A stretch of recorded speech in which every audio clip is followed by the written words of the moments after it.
This is AEW. Hi, this is AEW. This is the new AEW Undisputed World Women's Champion. Excuse me. Let me remind you and the entire AEW crowd who I am. I'm the Eliminator Thunder Queen, Thunder Rosa. And I'm here to tell you, Jamie, that the only reason why you're the new AEW Undisputed World Women's Champion is not because of Britt Baker and Regal. It's because of me. See, if I haven't relinquished my AEW World Women's Champion, you would still be the AEW Interim Women's Champion, and I would still come back as the AEW World Women's Champion. Ha ha ha ha ha ha. That's funny, coming from a former AEW World Women's Champion whose title reign's been shitty ever since she disappeared off the face of the earth, sitting at home with an injury, sitting on her couch like a lazy-ass goat.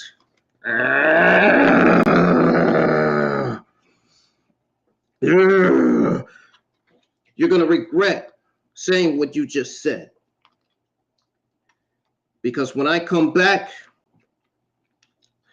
I'm going to turn on you, Toni Storm, Britt Baker, and the entire AEW universe, and put the entire AEW women's locker room unnoticed, letting them know that the Queen of Mexico, Thunder Rosa, Mira, is back on AEW television. We'll see about that, says Jamie Hager.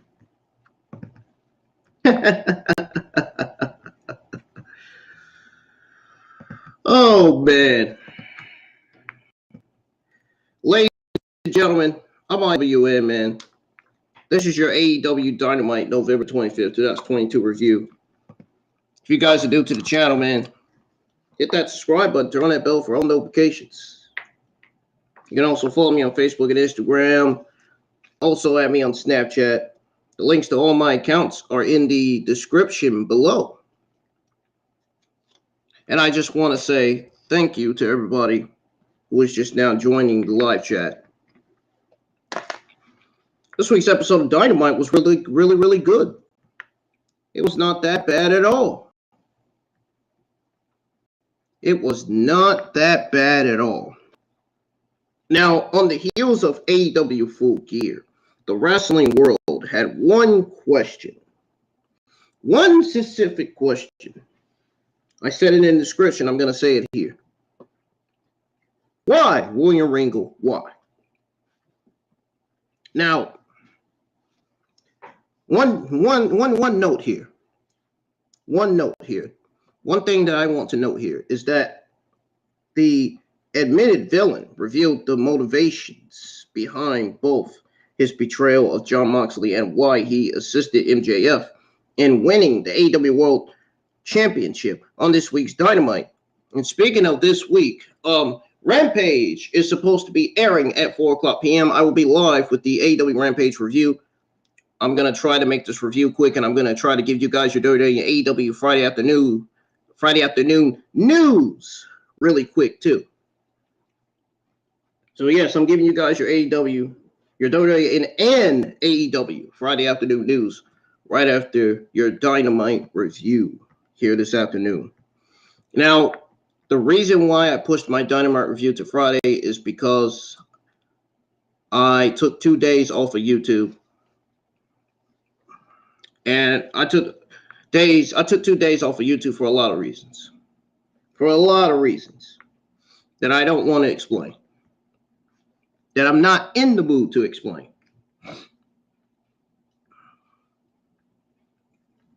Now, Regal's first words since the pay-per-view headlined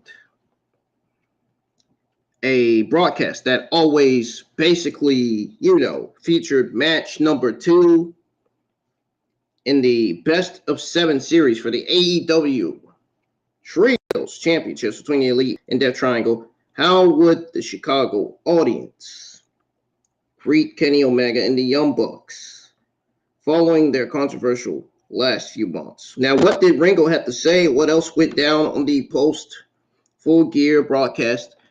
I have all the answers you need right here on the IWN YouTube channel. We are going to go ahead and get started with the Dynamite review right now. I don't care who's in here. I don't care who's not in here.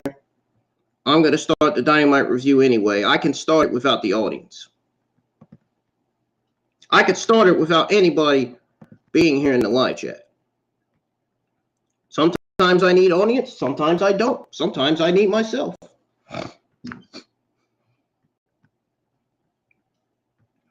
So, basically, I might kick off with William Regal. A compelling verbal exchange. Count me among those who assumed that Daniel was going to attack Moxley. Rather, we got the unexpected with Danielson successfully pleading with Moxley not to get physical to Regal's side with MJF. So basically, AEW Dynamite kicked off with Jon Moxley, Bryan Danielson, and William Regal.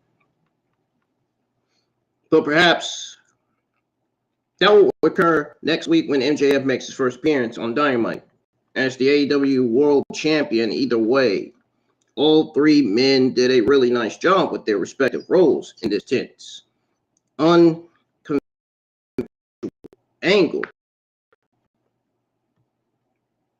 Unconventional angle, man. They legitimately did a really good, solid job with this. And I absolutely agree. I really do. Now, I'm going to go over with you guys what exactly kicked off Dynamite this week. It kicked off with William Regal, who was already in the ring. Regal from the new champion, Mr. Friedman, and said they would next week. Mr. Friedman does not have time to come to. Where are we? Chicago? He said Mr. Friedman is on the set of a major motion picture and would answer all of their questions next week. He mentioned an email that he sent to Regal a few weeks ago that everyone would become privy to next week. Jon Moxley's music played. He stalked his way to the ring. He mugged William Regal on the way to the ring and then stared him down from basically the apron. So Bryan Danielson ran down to the ring and basically put himself between Regal and Moxley.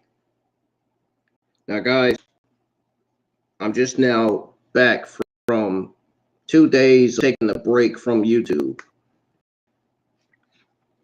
So that way I can come back better than ever, but I feel like I'm better than ever.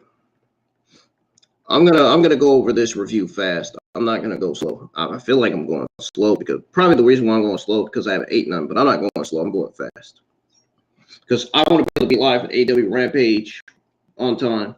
I want to be live with the watch along on time, so everybody come in here and me. We can all build it together. Allen versus Anthony Henry is going to be one of the best matches on Rampage. I'm telling you guys right now while you're ahead. Anthony Henry, in my opinion, is still the next CM Punk in WWE, AEW, whether these geeks like it or not. Anthony Henry, to me, is still the next CM Punk in AEW. I mean, he's got the look like CM Punk. He has the attire like CM Punk. He has the fist like CM Punk. He has the gimmick like CM Punk as well. Now, this for months and months now. But anyways, back to what I was going over with you guys. William Regal did kick off Dynamite. So Danielson ran down between Regal and Moxley. They had a shoving match until Danielson picked up a mic and said he didn't know why Regal did what he did on Saturday, but they've all done bad things. He said Regal had a bad neck and 2 bleeds on his brain. So please don't hurt him. Moxley paced around the ring and Bryan pleaded with him basically before slapping him. So he pleaded with him before slapping him. That didn't phase Jon Moxley, of course. It didn't hurt him one bit. He spoke about his dad going through the same kind of struggles, situations that Moxley had gone through, and explained that the only person who helped him through that time was Regal. Bryan explained that because of Regal, he was able to understand his father and love him for the last 10 years of his life. He asked Moxley to imagine helping his daughter to love him in spite of his troubles. And again, asked Moxley to spar him because he loved him. Moxley shook with anger against the ropes and stared Danielson in the face. He stared Danielson in the face. He grabbed the microphone from Danielson. Get out. Told him to get out of the way, basically. Moxley then walked up to Regal and looked him in the eyes. He called him lordship and said he only wanted one thing from him, and that was to run away from him as far as he can and never, ever come back. He then pointed out Regal's shoulder and told him to walk and keep on walking. Regal turned around, walked away, Moxley bent over, signed with exhaustion, I guess, so to speak. Now, my take on this, my Regal, Danielson, and Moxley kicking off Dynamite. It was a really good opening segment with Danielson. It was a really good opening segment with Danielson, Regal, and Moxley. It's the most story tension that's been built in an AEW ring in recent memory. And a good showcase for why these types of segments are important for driving interest in the show.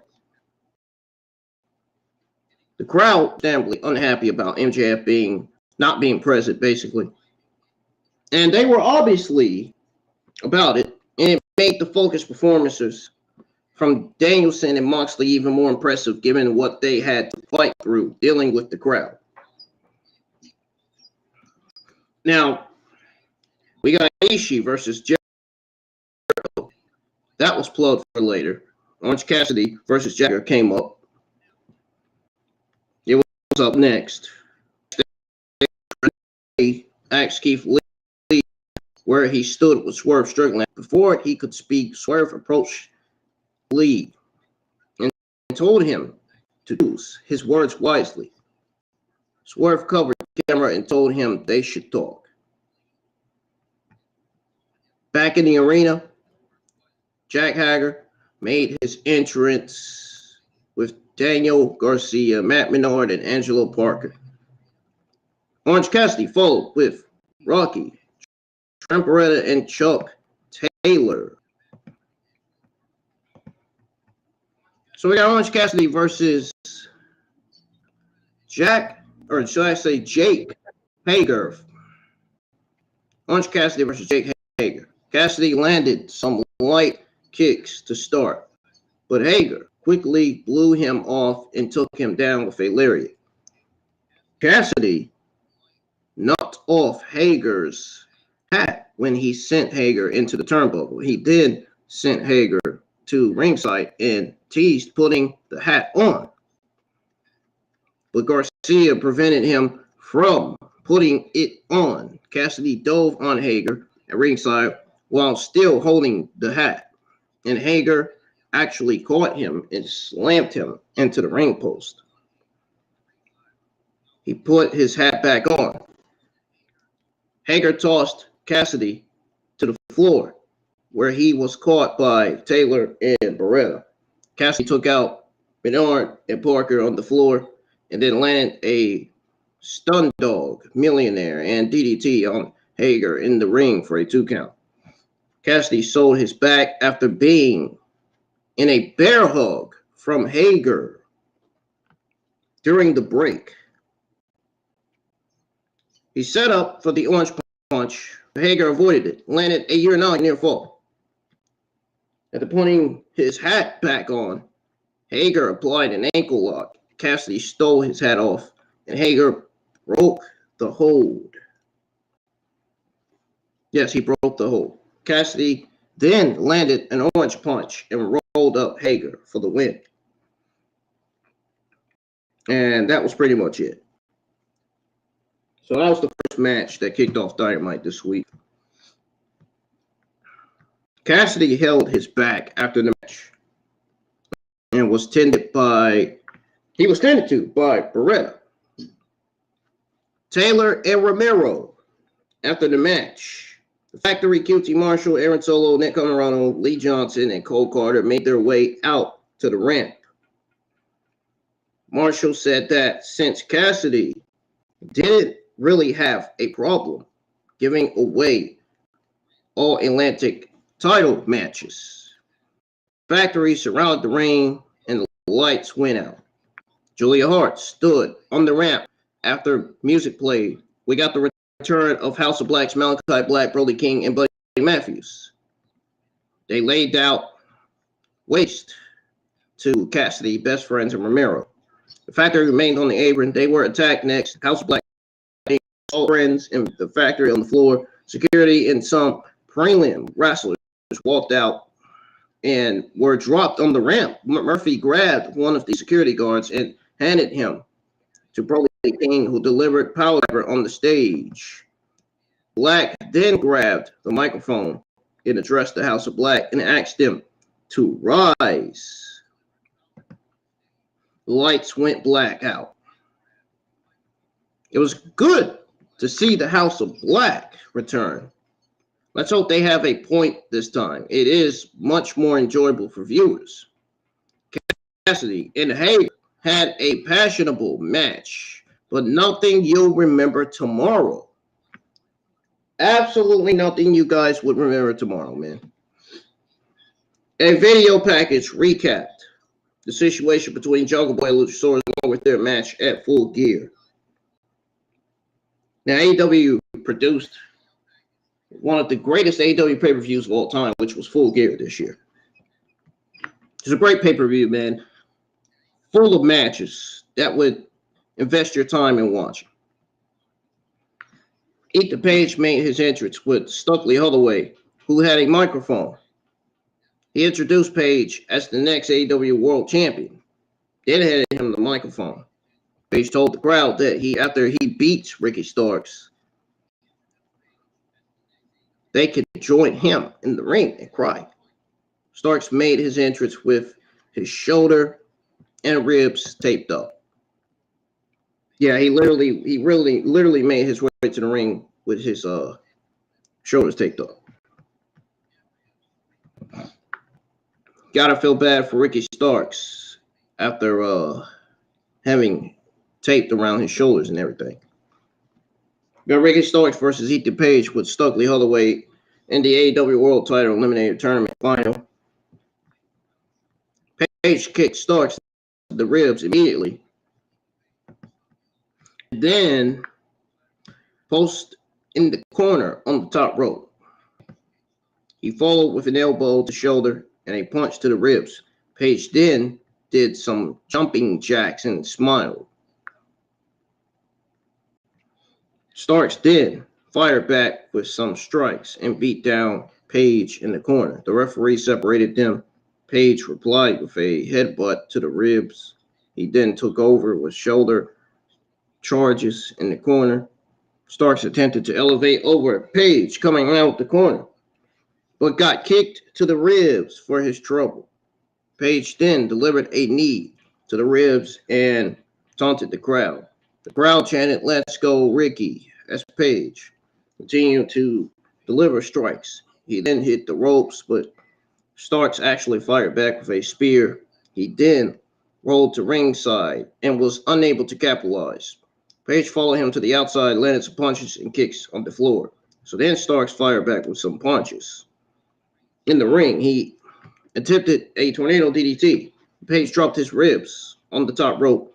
Starks recovered enough to avoid being dropped on the apron and sent Page out to the floor. He then attempted a dive, but Studley Holloway pulled Page out the way. Referee saw this and ejected Holloway from ringside. Both men then battled on the top turnbuckle. Starks fought off a slam from Page and pulled him into the ring with a superplex. Ugh, what's wrong with my head today, man? My head needs to wake up. My brain needs to wake up too. Went to bed at 3 something and got woke 12. Should have been waking up at 10 or 11 at least. He then followed up with a swinging neckbreaker. Page struggled to his feet, and Starks put him down quickly with a tornado DDT for a near fall. Starks attempted a Rochambeau, but Starks avoided it. I think Page Ethan Page attempted a Rochambeau, but Starks avoided it and landed a hard right hand. He then landed a big power slam for a close near fall of his own. Page set up for the Eagle's Edge, but Starks rolled him up for a near fall, and then Starks then landed a spear and fired up. He then landed another spear and picked up the ring. That must have been one of his old finishers from back when he was Team Taz. That's what I'm thinking. What about you guys? Starks will challenge MJF at Winter is Coming on December 14th after the match. Me eat my chips real quick, then I'll continue, guys.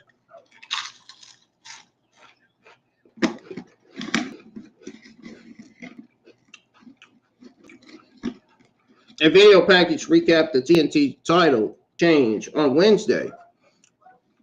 You got Death Triangle versus Elite. Now, things first, we got a solid match from Page and Starks. They made the choice to work a slower pace match and told the story of Starks overcoming the rib injury to put away a stronger, healthy opponent. Now, I'm sure you guys was a little surprised that we didn't see more near falls for Page. But overall, things were enjoyable. It's going to be very difficult to sell audience on the idea that Starks could dethrone MJF. And I hope they can prove me wrong.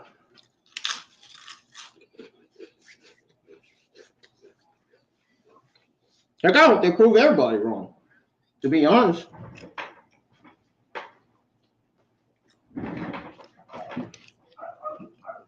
That's just me. I'm just throwing it out there. Now, the video package was showing of Jay Cargill confronting Bow Wow at his concert in Miami. I wasn't interested in watching, so I didn't even bother watching this. I didn't bother looking at this at all.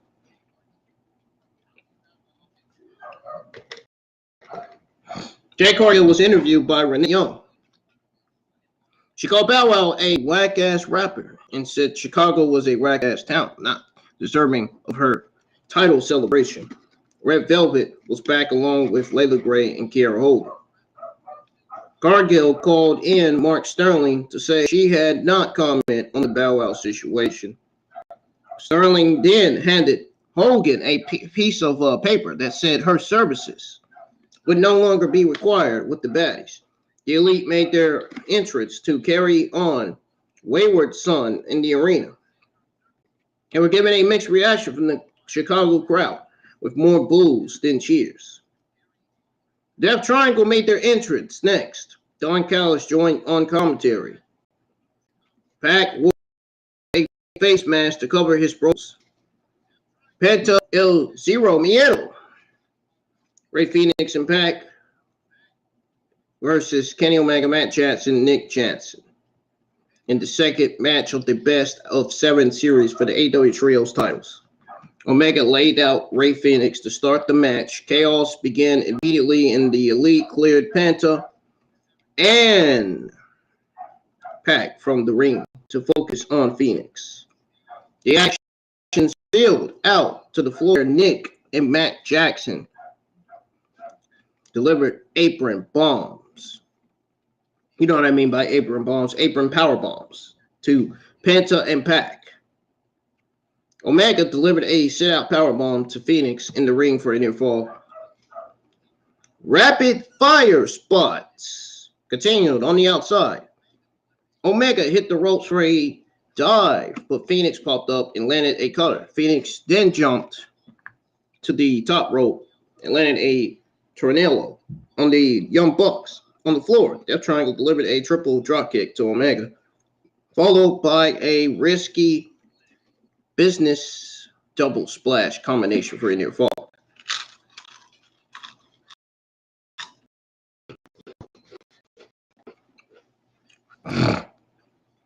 Sorry about that, guys. My allergies are bothering me. That's why my nose is snorting like that.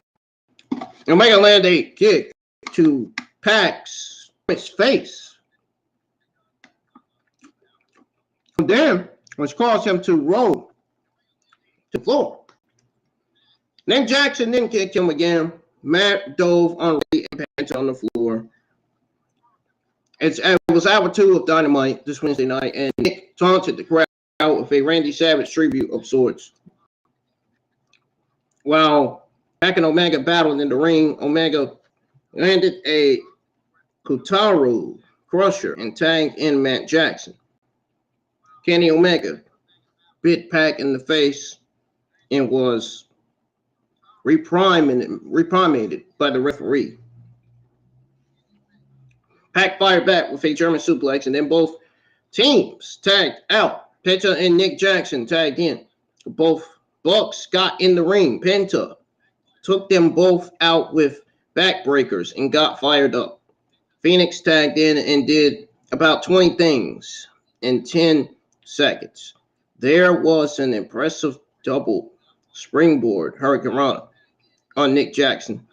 Pac and Omega tagged back into the match. Omega landed a V-trigger to Pac's back off a distraction, and then a Snapdragon suplex.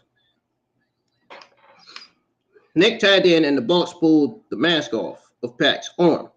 Omega took turns tagging with the Bucks, and all 3 of them set up and delivered a BTE trigger to Pac. Nick made a cover, but Phoenix broke up the pin. So once Phoenix broke up the pin, Nick then dove on Penta and Phoenix on the floor. Omega landed another V-trigger on Pac. He went for the one-winged angle. Pac slipped out. Omega then landed a GTS on Pac instead, but he also kicked out at 2.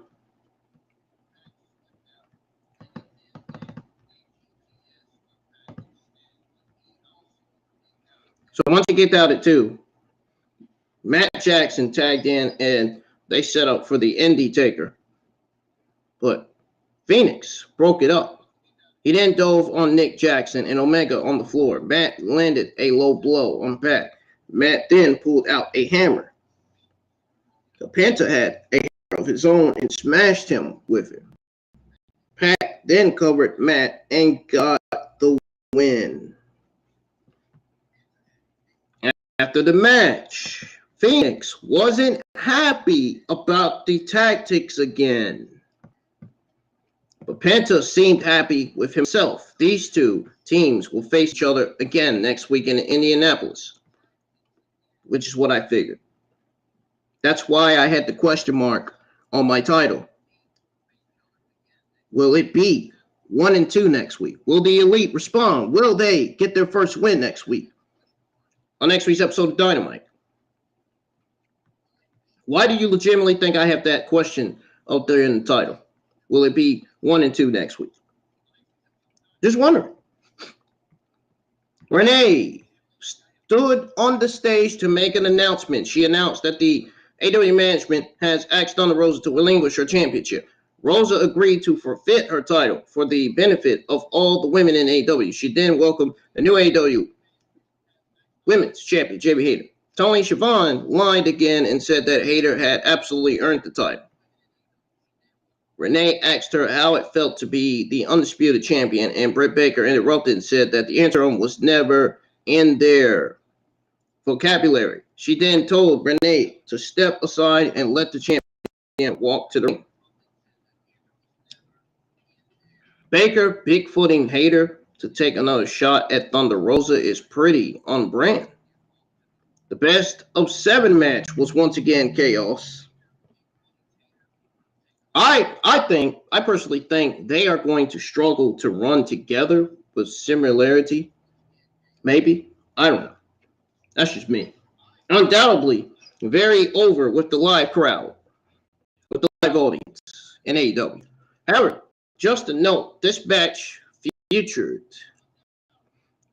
Kenny biting Pac's arm, Matt Jackson mocking CM Punk for not landing a buckshot lariat, Kenny landing a GTS, and Nick Jackson leading the crowd in fuck CM Punk chants. Well, you know we were going to get those in the arena. That's not a surprise at all. You know what I mean? I wonder if this is real or if this is actually a work. It makes me wonder. As far as that all-out media scrum goes, it makes me wonder, is this real or is this a work? What do you guys think? Is it real or is it a work? Let me know in the live chats. What do you think of this media scrum brawl between the Elite and CM Punk and Ace Steel? If Ace Steel got fired and isn't coming back, I don't think it's a work. I think this is legit. I think this is real, to be honest. If Ace Steel gets fired, if Ace Steel got fired from AEW, that's how you know it's real. Ace Steel legitimately getting fired from AEW is how you know it is very, very real and serious. I'm telling you right now. That's why I said it 3 times like it. I know more than what I'm saying. Trust me. CM Punk started the whole thing, not the Elite. And there are still news and rumors on AEW buying out CM Punk's contract. It's gonna happen. CM Punk's not coming back anymore. He did the unthinkable, man. On the media, Tony Khan, giving a fucking scaffing rant on Adam Heyman Page, Cole Cabana, Kenny Omega, Matt, Nick Jackson, and all them. This wasn't right. He absolutely deserves to get held accountable for his actions. He really does. No question about it. Whether he's the greatest wrestler, the greatest MMA boxer of all time, or what, he still needs to be. It doesn't matter who the fuck CM Punk is. He deserves to be held accountable for his actions. Tammy and Jay made their entrance, followed by Sky Blue and Willow Nightingale. Nightingale.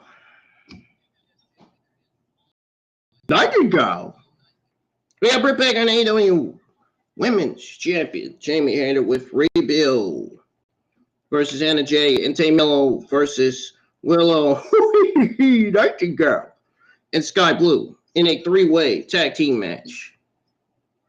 Hager used her power early on to control Tay Mello. She tagged out to Baker, who choked her in the corner and landed some strikes. Baker landed a snapmare, rolled up Tay for a 2 count.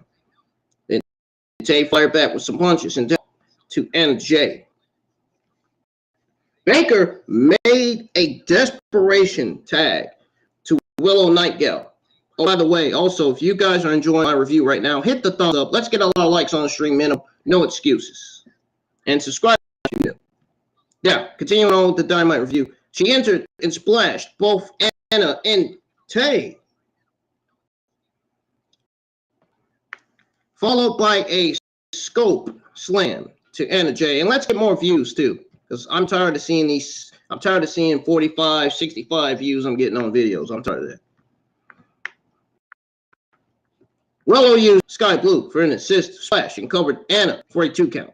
Tay got involved from the floor and choked Willow with the top rope. She then pulled her to the floor and tossed her into the barricade.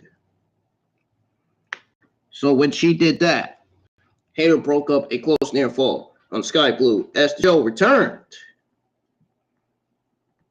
Britt Baker tagged into the match, landed a swinging neckbreaker on Blue. Willow cleared Baker from the match with Baker landed a big boot on Blue. She followed up with a hate breaker on Blue, and Baker landed a stomp and got the win. And that was simply it. That was simply it, folks. Keep looking at my phone because I keep getting notifications.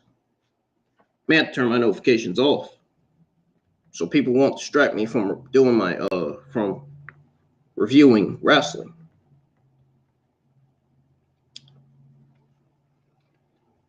After the match, Excalibur announced that Toni Storm's title reign will be counted as official in the AEW record books. Baker and Hager celebrated after the match.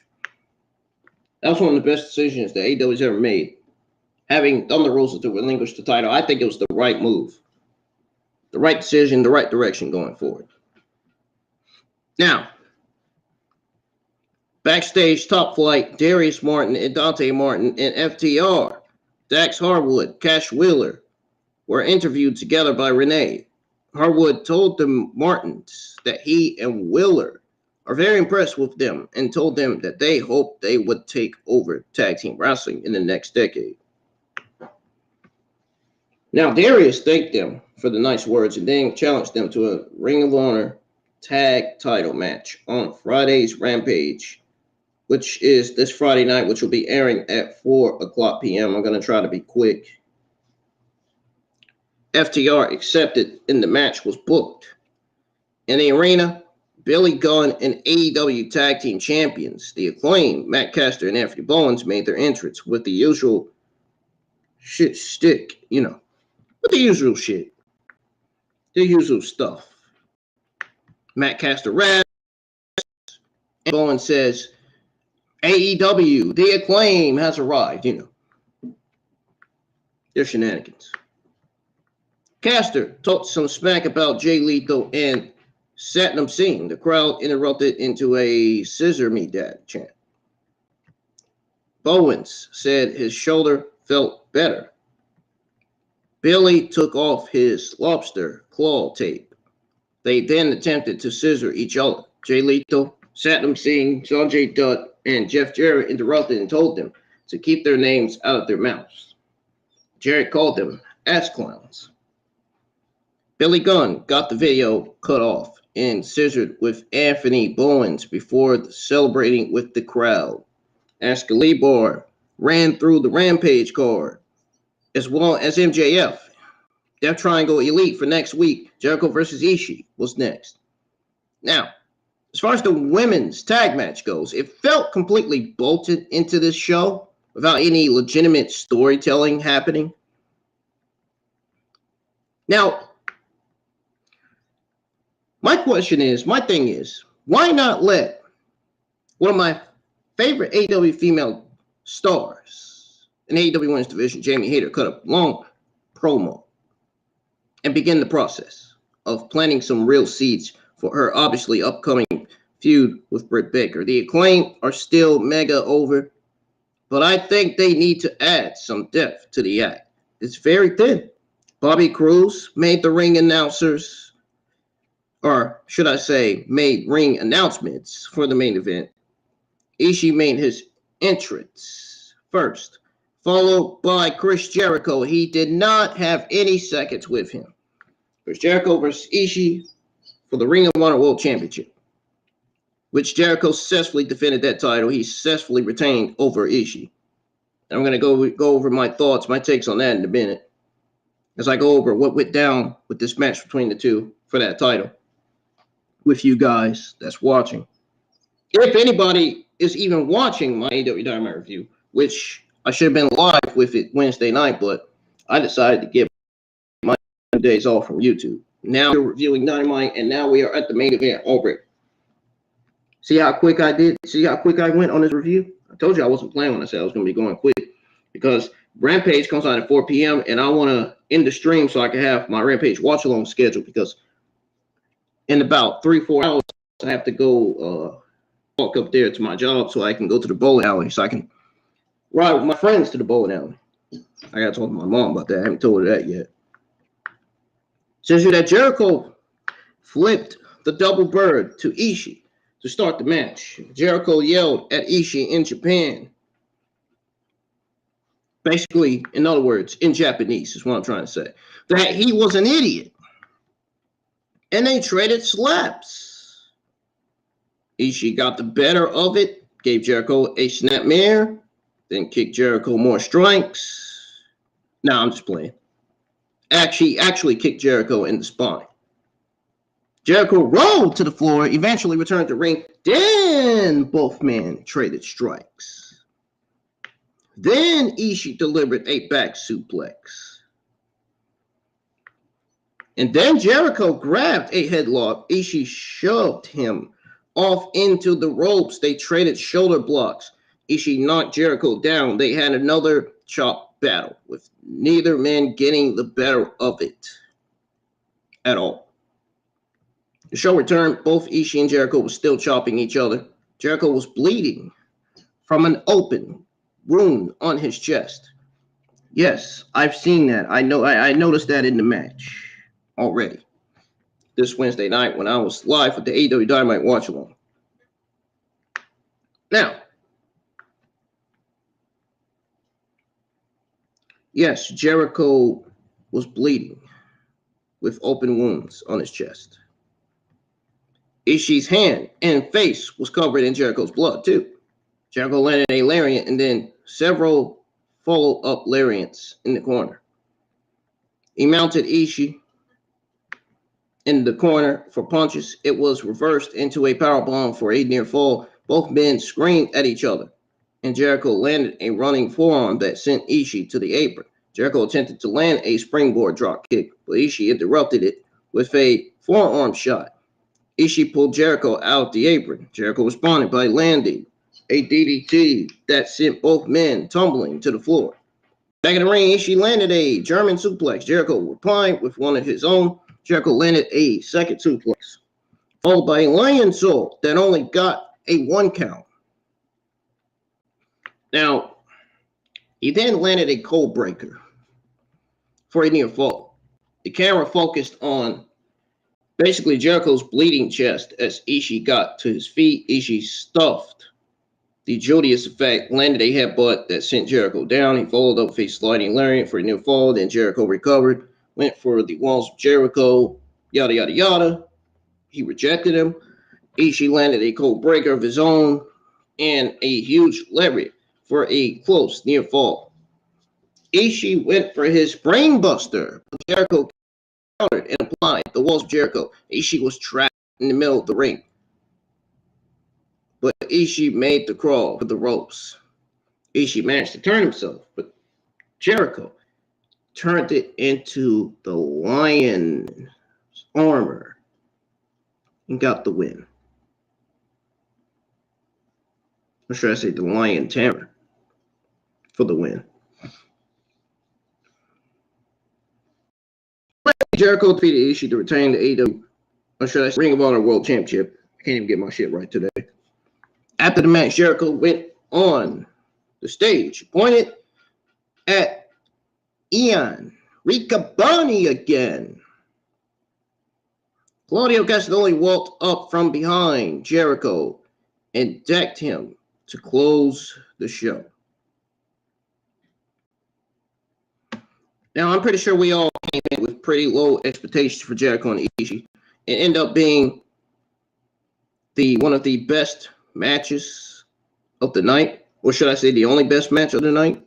They beat the crap out of each other and wrestled a very old school Jericho match that basically ended up being, a lot of fun to watch, basically. So there was some good pacing and strong selling from both men.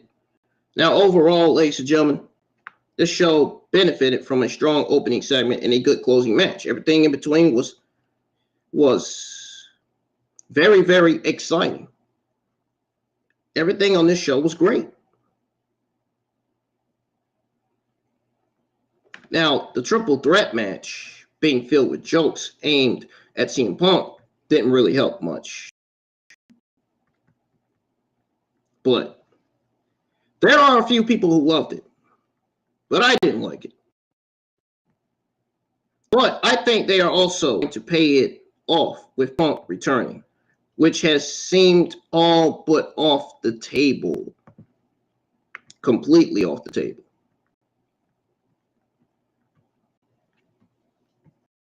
Now, my full thoughts on this week's episode of Dynamite, my actual thoughts on Dynamite, for real, to be honest, let's real talk.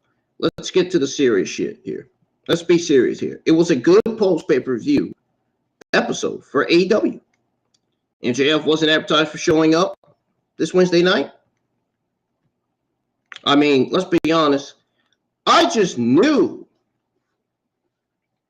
Ladies and gentlemen, I knew he was doubling down on a heel by basically acting high and mighty now that his world champion.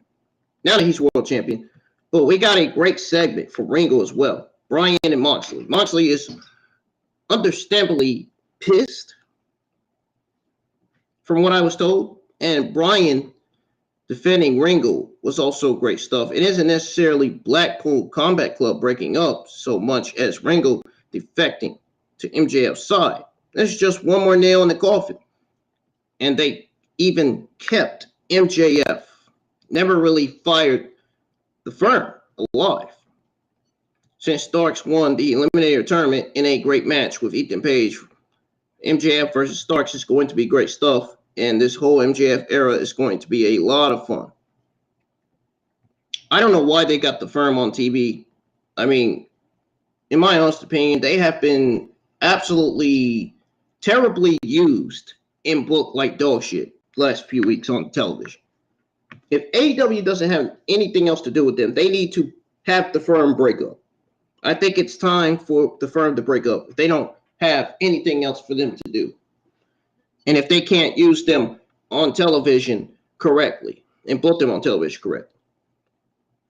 The way I see it. In my honest opinion, anyway. There needs to be a breakup happening within the firm. That's how I feel about it. Now, I actually like that Keith Lee and Swerve didn't argue or fight on camera because this is a very creative take on a tag team breaking up. Now, I don't know if you guys felt like this, but I felt like them recruiting as a tag team isn't really likely at all. They are more than likely going to continue to be singles competitors going forward in AEW. But even if they do, it is only inevitable that they finally come to blows and have their own singles feud. Great stuff from Cassidy versus Jake Hager, especially with all the antics surrounding the purple bucket hat. Cassidy retains, of course, but I like that the House of Black actually used this opportunity to really just return and just beat the holy hell out of everybody. Now, I'm thinking Malachi gets in the All-Atlantic title. We could get Orange Cassidy versus Malachi Black. We could start getting the Orange Cassidy Best Friends House of Black feud in AEW. And then we could see Buddy and Brody go for the tag titles. We could see Buddy and Brody King versus Death Triangle. Or maybe Brody and Buddy Matthews versus the Young Bucks as Nick and Matt Jackson when they beat the Death Triangle to become the new AEW Trios Championships. Then that's when we see Pac turning heel on Rey Fenix and Penta. We can get Pac feuding with Rey Fenix and Penta. We can get that 2-on-1 feud. Then we can start getting Pac versus Penta for the first AEW pay-per-view, and then Pac versus Rey Fenix for the next pay-per-view. The way I see it. So Wardlow, of course, wants the TNT title. And maybe they're setting up a match for Winter Is Coming. Joe can get to Final Battle as a double champion, which the TNT Championship should have been won by Powerhouse Hobbs and not Joe. Powerhouse Hobbs deserved to be TNT champion more than Samoa Joe, let's be honest. Powerhouse Hobbs was built up to that point. He really was. Just same thing I said about Jamie Hayter. Probably stayed down or probably stayed double champion, and then I guess we'll see if Wardlow can take the TNT title to Joe. And then there was some promos from the baddies, and Kiera was the most loyal baddie yet. She's the only one getting kicked out. Maybe Kiera teams up with DeMonte because her and DeMonte are a couple. They are dating. And they go after Jade together. It's also great that the interim is gone. Hager is the champion. She is officially the actual AEW World Women's Champion. And apparently Toni Storm will be retroactively, I guess you could say. Now, all we need is her to break away from Britt. And also, we also got a great triple threat tag with Hager and Britt winning. Now, I don't know about you guys, but I wonder if Britt ends up the #1 contender for that AEW World Women's Championship, compelling her and Hager to have a match. After all, wins and losses do matter. Then we can see, then after Jamie Hayter's feud with Thunder Rosa, or with Britt Baker, we can see Thunder Rosa come back, turning heel, turning on Toni Storm and Jamie Hayter. We could see Jamie Hayter defending her AEW World Women's Championship against Thunder Rosa. Jamie Hayter needs to win over Britt Baker. Britt Baker does not need to win over Jamie Hayter. No, we don't need to see that. We don't need to see Britt Baker winning over Jamie Hayter. We need Jamie Hayter winning over Britt Baker. That's what needs to happen. I don't want to see Britt Baker win over Jamie Hayter. She's already been AEW World Women's Champion. Why do we need Britt Baker as AEW World Women's Champion again? I don't understand that. It just doesn't make sense to have her win, to have Britt Baker win and become the 2-time AEW World Women's Champion. That's just me. Just my opinion. My opinions and my takes matter. It's not just everybody else's that matters. Now,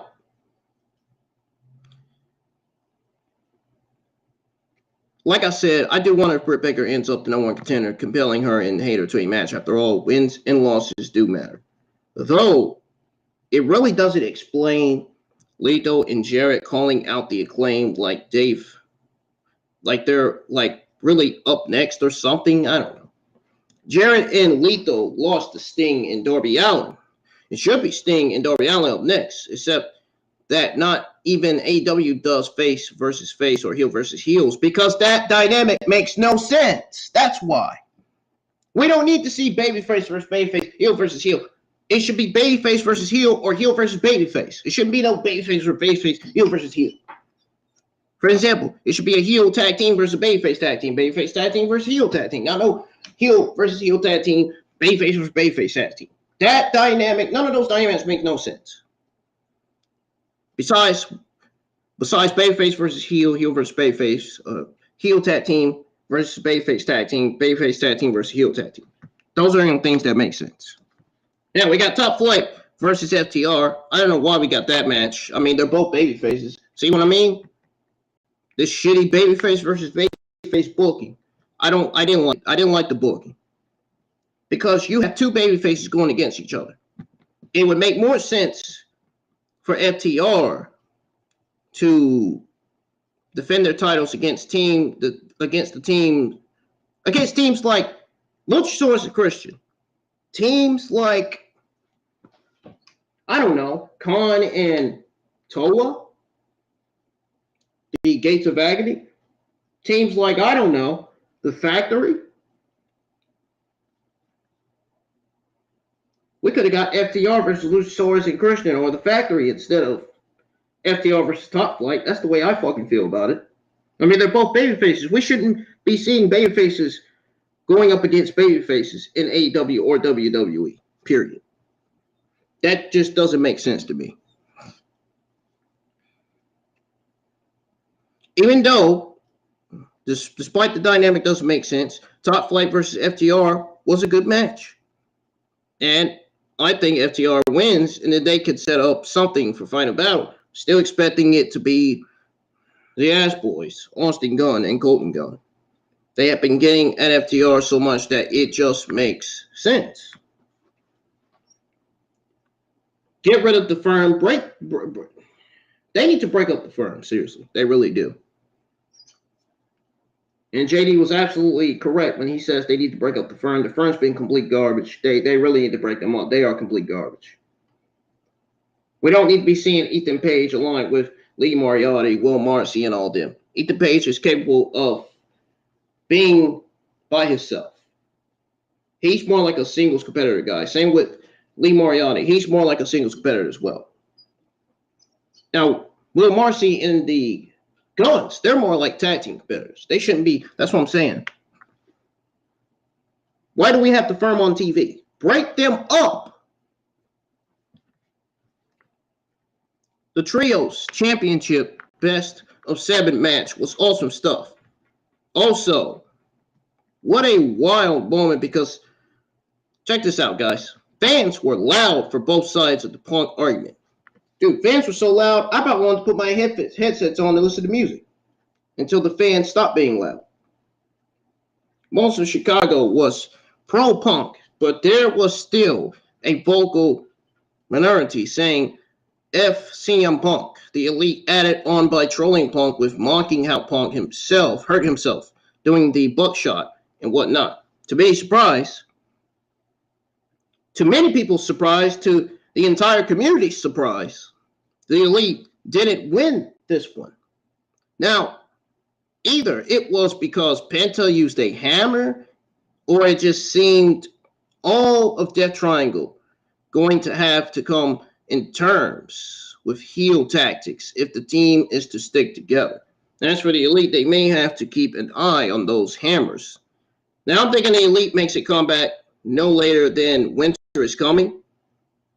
I do think that this goes all the way to the 7th match. That's how epic these two teams are. And that was an awesome main event between Jericho and Ishii, man. Wow. Now, for all his characters, talk of sports, entertainment being superior, reminded everyone that he is an icon for a reason. He and Ishii really brought the strong style. I'm pretty sure a lot of people had a feeling Jericho was going to retain. I had that feeling too. I mean, I knew he was going to retain. I mean, there's no way Ishii is beating Jericho. Come on. If you think Ishii is beating Jericho, you got to be a complete fucking idiot. Claudio clubbering Jericho as he was calling out Ricaboni was good stuff.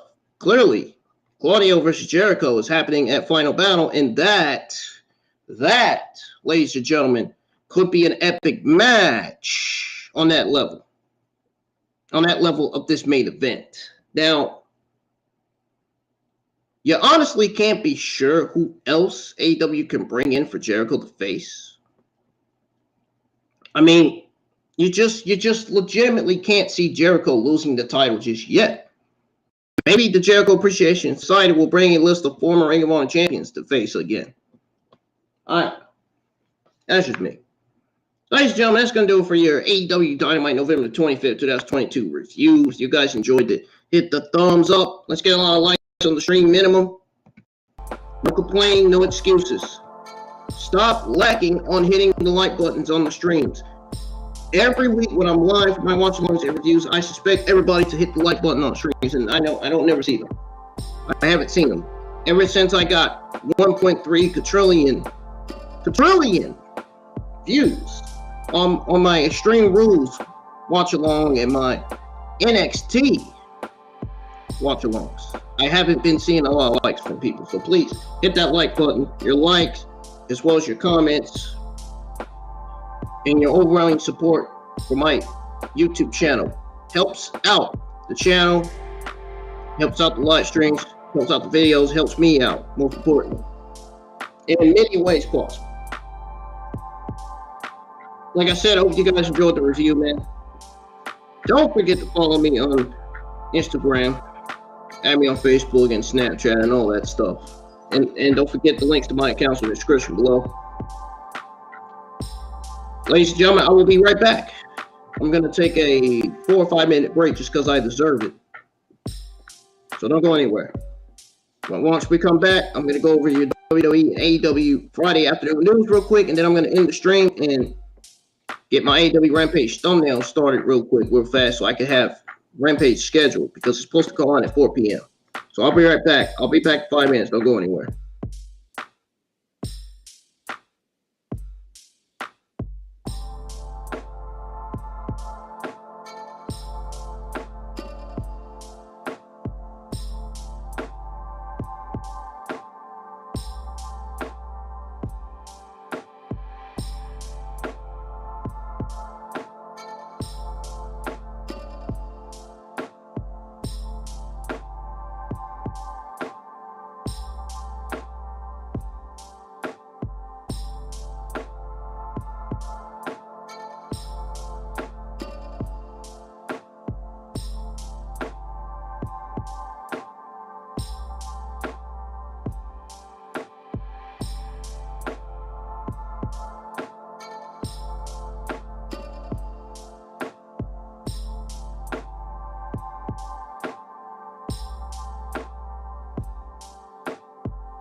Ladies and gentlemen, it is time for me to give you guys your WWE and AEW Friday afternoon news.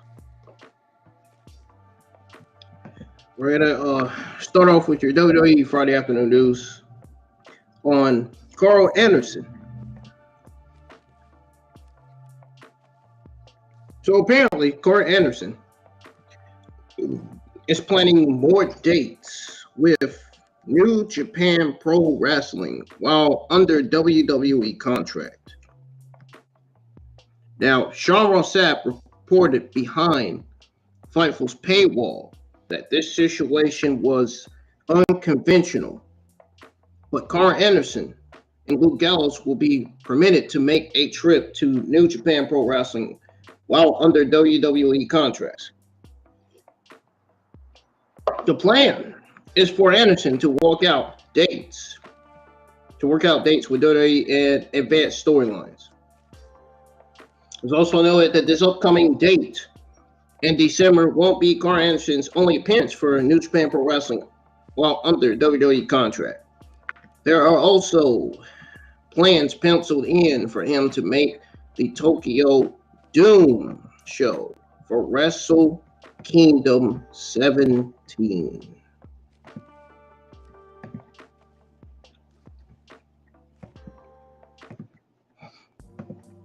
Says here, and I quote from Sean Ross Sapp,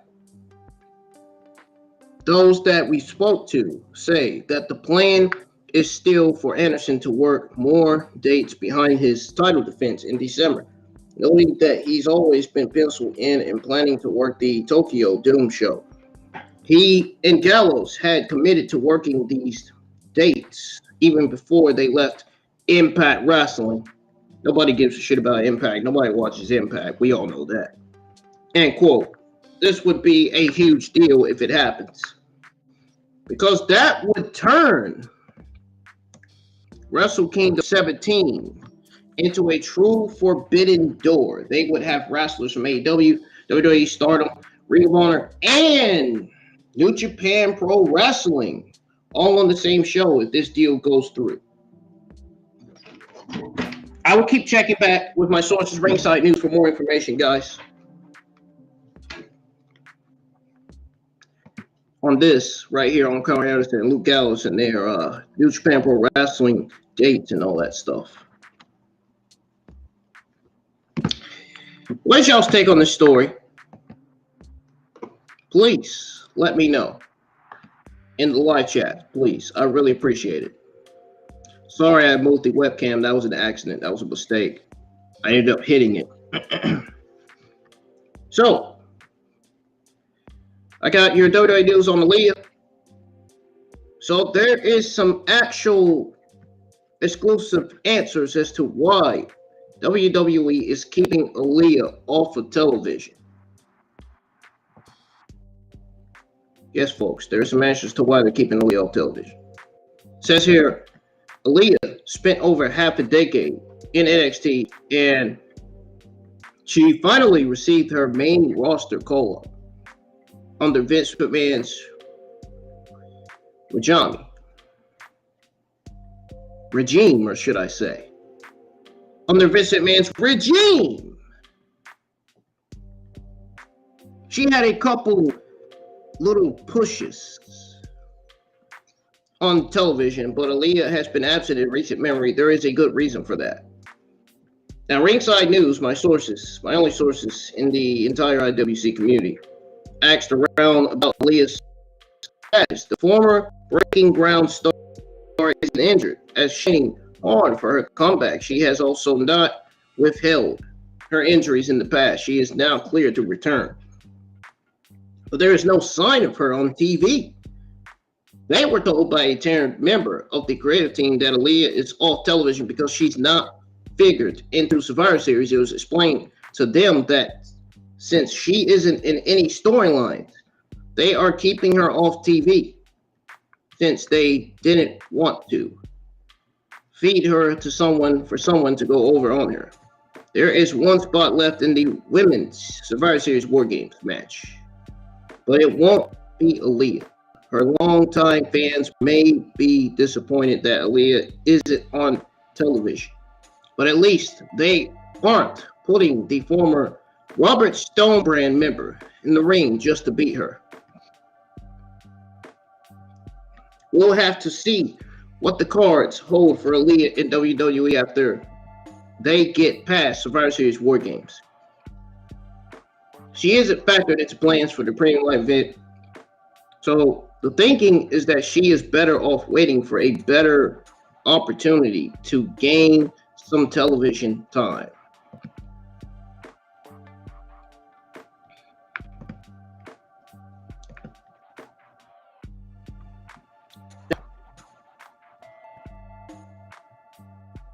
I don't know what's going on here. I don't know what's taking it so long to... Oh, there we go. So, what is y'all's take on Aaliyah's booking on the WWE roster? Let me know in the live chat, please. Now, moving on to your next WWE Friday afternoon news. This one is on SmackDown. So apparently, WWE SmackDown is closing in a sellout this week. They were closing in a sellout this week. So, even though I don't have this news listed in my description, I'm going to go over it anyway. WWE is always trying to do something interesting in order to get people to come to their show. This includes getting fans hyped about upcoming shows with solid matches for the Thanksgiving week. They are also close to selling out this week's SmackDown. Now, this week's episode of Friday SmackDown will be the go-home edition of the show before Survivor Series. Naturally, fans are excited about the show as well. The Bloodline will have a big presence on this week's episode of Friday SmackDown as well. Naturally, they will have a lot to say about their upcoming War Games match as well. WWE will hold SmackDown from the Mutual Pavilion in Providence, Rhode Island, according to WrestleTix. It was noted the show has sold 5,108 tickets, and there are 1,162 left. So the show is close to selling out. It should already be sold out by now, because it is the 25th. I mean, it's past the 22nd already. It's the 25th now. So the tickets should be sold out, completely sold out. This should be a big show. This should be a very, very big show. Now, the card for SmackDown tonight, I will not be live for SmackDown because I'm in a bowling alley with my employees. Because my job is having an early Christmas party, so I will be there. But I will, when I come back home from the bowling alley, that is when I will be live for SmackDown. So I'll be live for SmackDown a little bit late. And as a matter of fact, after this, when I get out of here, I'm going to record SmackDown. I'm going to have SmackDown recorded, and I am going to get started in the AEW Rampage thumbnail real fast. But I'm going to do the AEW Rampage thumbnail and have that scheduled first before I can do that. So the card for Friday SmackDown this Friday night, we have the SmackDown World Cup semifinals, Braun Strowman versus Ricochet. I don't think anybody's been interested in watching that, especially if Braun Strowman's in that match. No. That match is probably going to get an L real fast. Right from the word go. And then we have the SmackDown World Cup semifinals match between Santos Escobar and Butch that'll be taking place tonight on SmackDown. That's going to be one of the best matches on the show, in my honest opinion. So we got the War Games Advantage match. We got Drew McIntyre and Sheamus versus the Usos. Then we got Ronda Rousey and Shayna Baszler versus Shotzi and Raquel.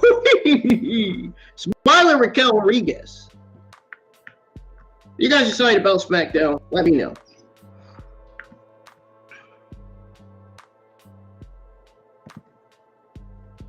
Now, there's some news on Shotzi Blackheart. So apparently, Shotzi Blackheart is rumored to be the huge underdog against Ronda Rousey at Survivor Series this week. I will explain why. Because WWE Survivor Series takes place this Saturday on November 26th. November 26th, a match has been added to the list of bouts taking place that involves Ronda Rousey versus Shotzi for the SmackDown Women's Champion. This bout is expected to be a good one, according to an online betting site. Ronda Rousey is the favorite to win the match and retain the title. Who knows the value of keeping Ronda as the champion? Shotzi hasn't been booked in a fashion as she poses any credibility threat to Ronda Rousey. She won a match to be called number one contender for the SmackDown Women's Champion. I call her Drowsy because the way she talks on the mic. I call her Drowsy because it's hilarious. I think she likes when I call her Drowsy. I think she even liked when JD called her Ronda Drowsy. WWE has pushed its NXT superstars behind limits, and it seems like Shotzi could be the next in line, or should I say the next on the list to be at the show. She has been booked well, but this is her first major title bout. The odds are Rousey as the minus 4,000 favorite to retain the title, while Shotzi is the plus 700 underdog. WWE Survivor Series takes place on Saturday, November 26, 2022 from the TD Garden in Boston, Massachusetts. Yes, ladies and gentlemen, let me remind you that my 2022 Survivor Series War Games Watch Along has already been scheduled. It will be scheduled to go live at 7 p.m. and the stream's gonna start at 7:30 p.m. because I'm gonna have your WWE and AEW Saturday Night News. We're gonna go over some brand new WWE AEW Saturday Night News that I got from my sources on the internet. So now, as far as Shotzi Blackheart goes, as far as her being the underdog, the odds don't seem good for her at all. Anyone who bets on her will make a ton of money if she scores the big win. Well, I guess we'll have to see how it all pans out this Saturday. What do you guys think of this match? Let me know in the live chats. Now, I got some news on John Cena. We're going to go over that real quick. And then I'll have your news on the NXT viewership, which the NXT viewership it does not. I'm going to give you a hint right now. The viewership is at an all-time low right now. It's at an all-time low. That's all I'm going to say to that. That doesn't look good for NXT. We're going to go over the news on the NXT viewership after the news on Cena. So Cena has risen to become the franchise player of WWE for nearly 15 years. The 16-time world champion has now moved on to pursue his acting aspirations in Hollywood. The WWE Hall of Famer Road Dogg recently stated that Cena would never be able to return to the company on a full-time basis, and there's a reason for that. I mean, you can love and hate Road Dogg, but he's telling the truth. John Cena made his debut in 2022, answering Kurt Angle's open challenge and claimed to have ruthless aggression. He went to become one of the biggest draws for WWE, winning multiple championships and accolades over the years. Cena's WWE appearances have reduced due to his busy Hollywood commitments, starring in movies like Bumblebee and Fast 9. I'm guessing that is referring to Fast Furious 9. I'm not sure. Guess that's what they were trying to say. The C-Nation leader is widely missed on WWE programming by his fans. Many have been wondering when Cena will step inside the ring again. WWE exclusive Road Dogg, or should I say WWE executive Road Dogg, has revealed that Cena returning to WWE as a full-time competitor is very difficult. as he can only give certain dates for WWE appearances. He spoke about this on his "Oh, You Didn't Know" podcast. It went into Cena's current status, or should I say, current situation. He says here, and I quote, this is what Roldout says. He says here, and I quote, he can't come back forever. You know what I mean? He's only going to come back for a certain amount of dates because he's got other career opportunities. So that would be great. You could bring Cena back. It goes on to say, you put him over. You put him up for the title. And he wins the title. Yeah, it's not possible because he's not going to be there. I got 3 dates. I could show up on the Go Home show. I could show up on the pay-per-view. You got one more. So sprinkle it in where you can, where you know what I mean. Like, that's the deals that are made. It's not we got Cena. Let's do whatever we want. End quote. Now, in sources ringside news, exclusive reported that John Cena has spoken to WWE higher-ups about a WrestleMania match. Vince McMahon also gave his blessing for Cena. Yeah, right. Sure he did. To do as much as he can with WWE. Fuck Vince McMahon. I'm glad he's gone. John Cena is rumored for a huge match at WrestleMania 39. In other words, he's not gone. He's gone from his duties as chairman. He will not be able to return to WWE to be chairman ever again.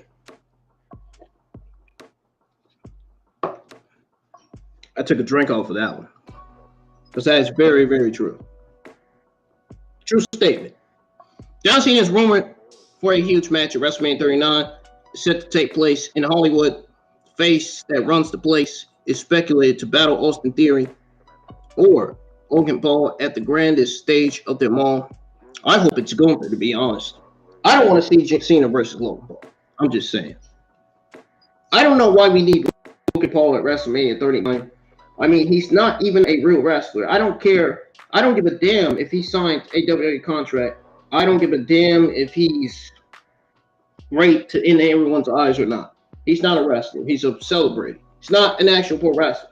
Why would you put a non-pro wrestler in a match against an actual pro wrestler? I don't get that. I don't get that at all.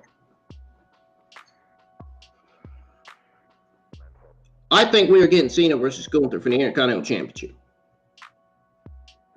Gunther wants to also face Brock Lesnar for his title too. He wants to defend his title against Brock Lesnar as well. But only time will tell how it all goes down. But any return for Cena won't be a long time. You guys think Cena will return for a match at WrestleMania 39? So I don't think the I think he will. I definitely think he will, man. Now, moving on to the news on the NXT viewership.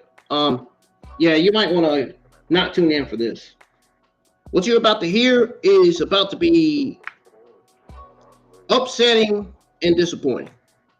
The NXT viewership dropped to an all-time low this week.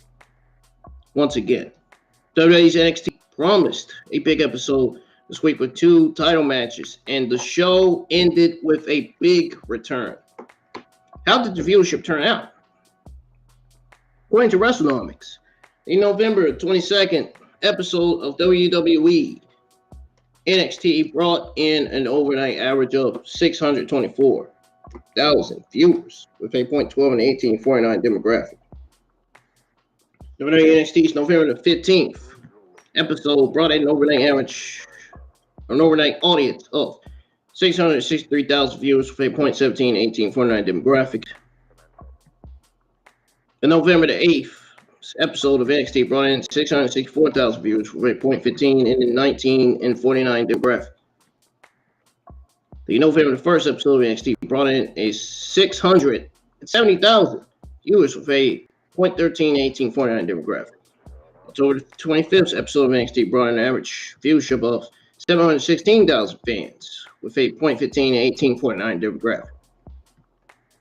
Then AEW Dynamite won the night on October the 18th with 752,000 viewers with a .26 and 1849 demographic. WWE NXT pulled in 676,000 viewers with a .13 in the treasured demographic as the two shows went head to head.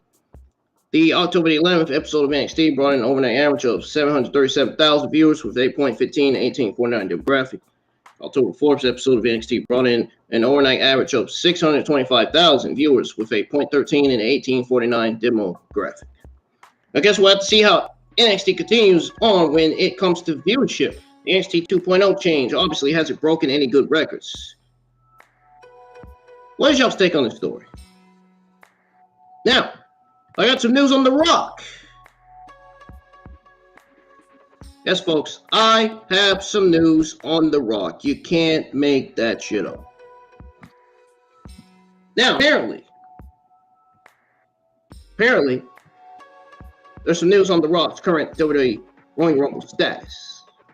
There's some news on him and his status for the Royal Rumble. The Rock left WWE when Hollywood took over his life. Now at 50 years old, the People's Champion window to come back and have one last match is closing. The big question is, when will he reappear? With a tenured member of the creative team, that Rock will not be at the Royal Rumble. That being said, there is still a chance that WWE fans will see the Great One in 2023. Our outlet was also able to exclusively confirm in August that The Rock is a virtual lock for WrestleMania, says Ringside News, where he will likely face the Roman Reigns. Just because The Rock won't be at the Royal Rumble doesn't mean he won't resurface on the road to WrestleMania. The Rock has a loaded schedule with one high-profile gig after another. Millions of dollars depend on his daily routine and schedule of commitments. That being said, he is reportedly entering. It's not the word I was looking for. Anyway, he's reportedly entering into a downtown in his film career. So he can focus on the NFL relaunch in 2023. That timing could be a perfect opportunity for The Rock to make it back to WWE. Dwayne Johnson updates his millions of social media followers on his workout routine all the time. So he's obviously still grinding in the gym. The big question is, when The Rock plans on getting back in the ring to take a bump? Let's just take on The Rock coming back for another match. Now, next we have your WWE Friday afternoon news on Vince McMahon. Yes, we got some news on Vince McMahon. Unfortunately, we got to go over this. Apparently, I don't know if you guys know this, but apparently there is belief that Vince McMahon is still involved with WWE. That is absolutely true. I believe he's still involved with WWE too. I believe he's still working with WWE behind the shadows. Who's to say he's doing that? Vince McMahon shocked the world when he announced his WWE retirement earlier this year amid sexual harassment allegations. Following his retirement, Stephanie McMahon and Nick Khan were appointed CEOs, and Triple H was put in charge of creative. Since retiring, Vince McMahon had made very few public appearances, and it has been Triple H running the show backstage. However, Sergeant Slaughter feels otherwise. In a recent interview with Bill Apter, Slaughter said he believes that Vince McMahon is still involved with the WWE because there's no way to keep him away, given his knowledge of the business. Says here, and I quote, "I feel that he's Vince McMahon still there. There's no wonder, or there's no way to keep him away, as far as his knowledge of the business goes. If it wasn't for his knowledge, a lot of us wouldn't be doing the things we're doing today. I wish him all the best. He's always been a good friend to me. And then he became a boss, and then he became a friend again to me. He was part of my life, and it's the reason I'm sitting here talking to you. with Harley Race, end quote. The belief that Vince McMahon is still running the show seems a little far-fetched, considering the number of changes done under Triple H's regime. You guys thought I was going to get it wrong this time. I got it right. I ended up getting it right. Fooled you. The big question is, if Vince was still involved in the company, would all these changes have taken place since his departure? Only time will tell if Vince McMahon is still involved with the WWE. I think he's working the WWE under the shadows, but he's retired. I mean, there's no way we can say that now, that he's still working with WWE under the shadows for some odd reason. You guys think Vince McMahon is still involved with WWE? Start off in the live chats. Now, there is some WWE Friday afternoon news on Rhea Ripley. So, Rhea Ripley, she finally explains why she hasn't wrestled much since her WWE return. Now, Rhea Ripley has worked very hard to become one of the top female superstars in WWE. She is currently a member of the Judgment Day. Fans have finally started getting behind her character as well. While Rhea Ripley returned to WWE a while ago, she didn't really wrestle much. There is a good reason for that. Back in June, Rhea Ripley defeated Alexa Bliss. No drop in Liv Morgan to become the number one contender to Bianca Belair's World Women's Championship. Fortunately, she was out of action due to a concussion. She had some dental surgery. Ripley eventually returned to in-ring back in October. Since then, she teamed up with Damian Priest at a WWE Live event, losing to Nikki Trash and Dolph Ziggler. She then defeated Roxanne Perez on NXT and then beat Asuka on this past week's episode of Monday Night Raw. Despite not competing in the ring for a long time, she was still seen with her Judgment Day members. While speaking to the New York Post, Eradicator talked about the reason why she rarely wrestled since coming back. She attributed it to the after effects of her injury. It says here, and I quote, this is what Rhea Ripley said. A lot of it was the injury. I hadn't been cleared for the longest time. I think I got cleared properly and fully this week before my NXT match. Apart from that, I pretty much wasn't cleared that whole time. After there pretty much hasn't been an opportunity for me to wrestle because I have been there with the Judgment Day and sort of their muscle. I help them out if they need me, end quote. Ripley also believes missing out on the Money in the Bank event was a blessing in digest.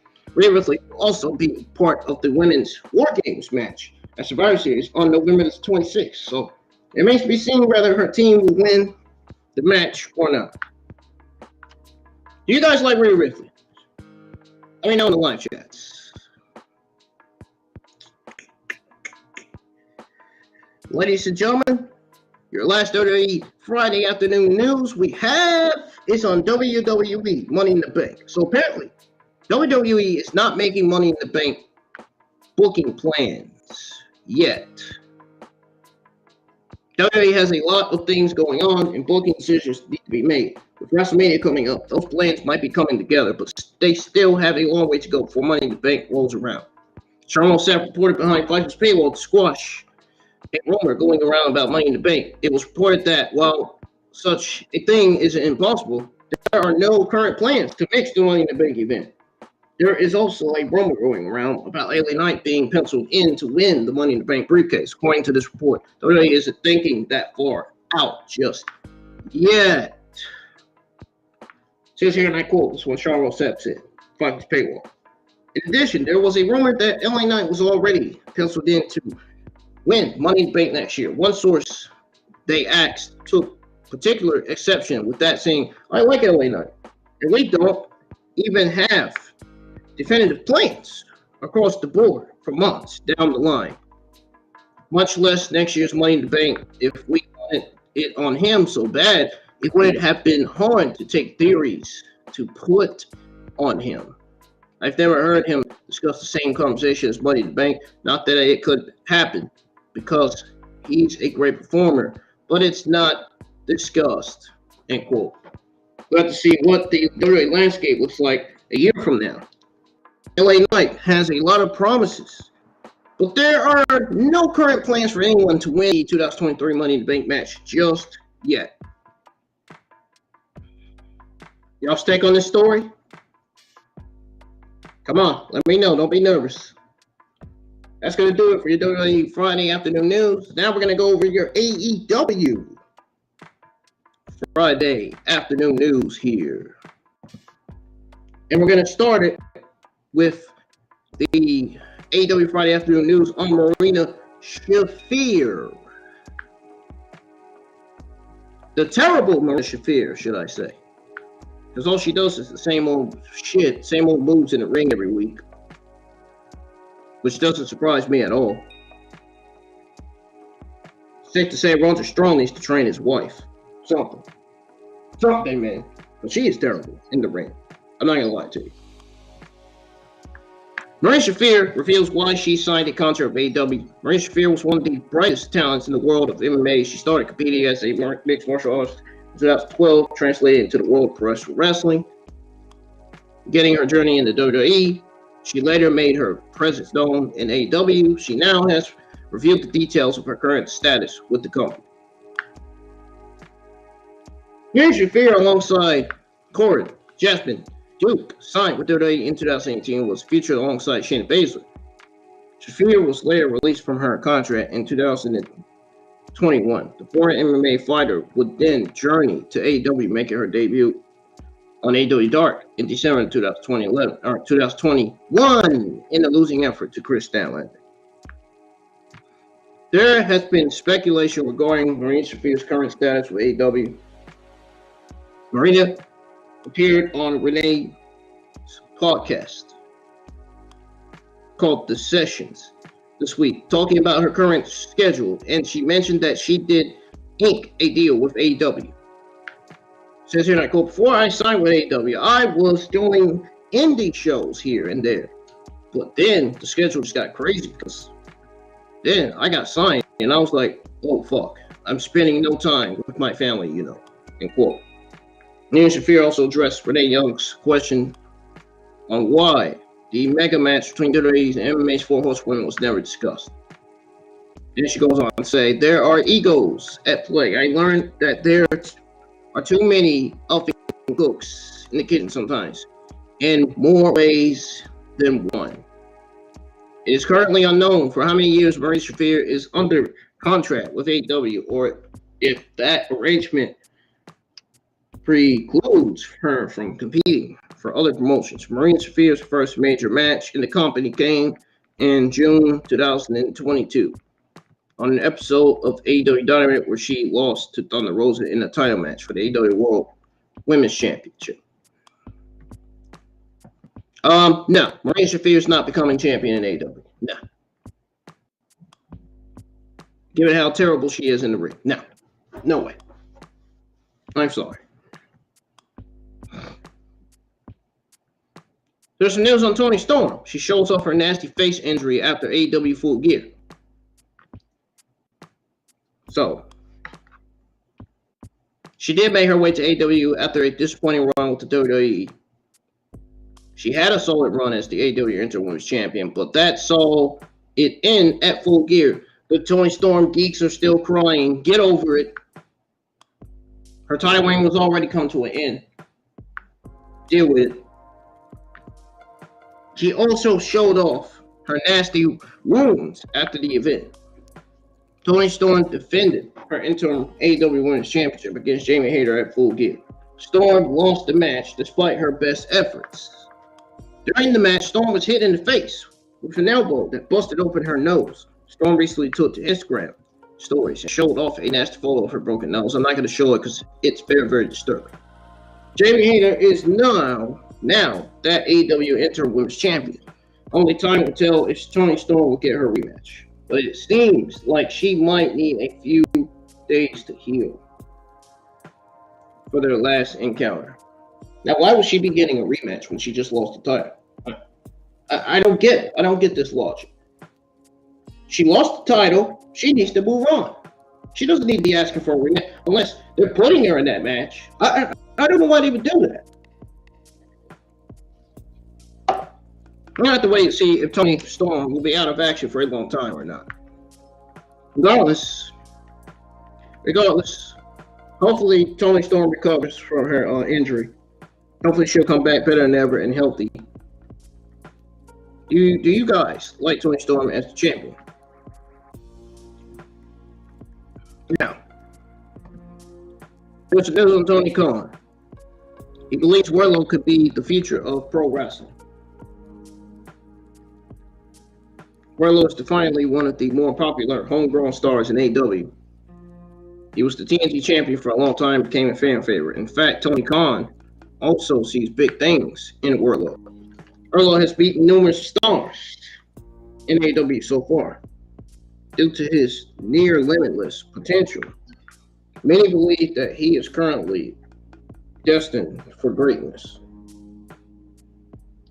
This especially means becoming a big deal in the pro wrestling world. While speaking to AEW Unrestricted, AEW President Tony Khan stated that he believes Wardlow could become the future of pro wrestling. That's not a bad thing. He says here, and I quote, "I believe Wardlow probably in many ways has a good chance to be the future of pro wrestling as anybody." Khan said he's someone we really see as a star for the future here and is a homegrown star. End quote. Wardlow lost the TNT Championship at Full Gear, so we'll have to wait and see whether Tony Khan's prediction will turn out to be true in the end.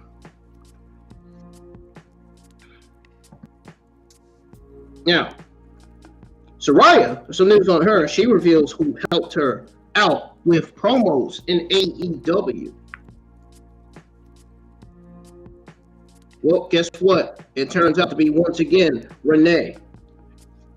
Saraya's WWE career will forever be remembered as legendary for many fans as she paved the way for future female pro wrestlers. She made her way to AEW, and her fortunes have truly changed since then.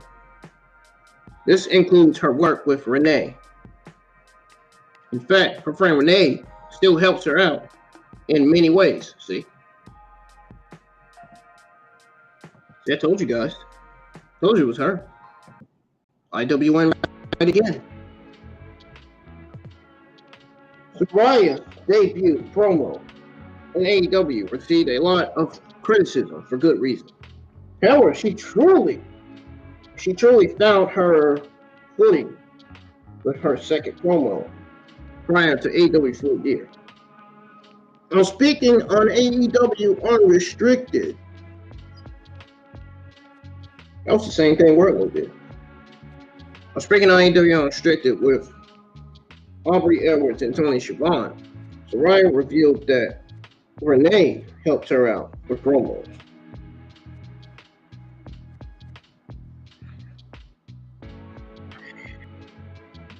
It says here, and like, what happened? What the? Oh, freaking Oz is bothering me, dude. Can't see a damn thing. Freaking Oz is bothering me. It says here, and I quote, this is what it says. It says here, and I quote, "Me and Renee both kind of got the sales or the calls at the time for AEW. She was influential in my decision to join AEW. With her being on AEW TV, it like helps a lot. She just meshes all the segments together flawlessly and perfectly. People don't realize how creative she is too, because she didn't get to let her creative juices flow very much." And quote. Saraya also defended Britt Baker at AEW Full Gear last week. We'll have to wait to see what company has planned for Saraya. If anything, she currently has a lot of support backstage and with her massive fan base. Are you guys a fan of Saraya? Let me know. There's some news on Darby Allin, Sting, and the Great Muta. So Darby Allin set to join Sting in this Great Muta's retirement match. Sting and the Great Muta have been tag team partners and long-standing competitors in WCW and New Japan Pro Wrestling since the late 1980s. Their history together spans several decades. Darby Allin is now on his way to Japan, where he will compete in the Great Muta's farewell match alongside Sting and the Great Muta. According to Pro Wrestling Noah, Kenji Mooch will compete in his final match as the Great Muta on January 22nd. He is currently on his retirement tour. This will also be Allen's first appearance in Japan. The fight's opponents have not been revealed. This year, and I quote, the Great Muta will team with Sting and Darby Allin in his retirement match on January the 22nd. Opponents will be announced. Watch live on Fight TV, Wrestle Universe. Hashtag Noah GHC AW. Hashtag AW at AEW. And quote, good day star. Shinsuke Nakamura will square off against the Great Muta in a singles match as part of Noah's New Year's 2023 celebration. And New Japan Pro Wrestling X Stardom historic X over Muta's last New Japan Pro Wrestling match. Sting and Allin wrestled Buddy Matthews, Brother King during their 2-hour Rampage Grand Slam episode. Great Muta appeared to help Sting and Allin win the match by misting Matthews. After the match, the two shook hands and hugged. The two exchanged handshakes and hugs following the game.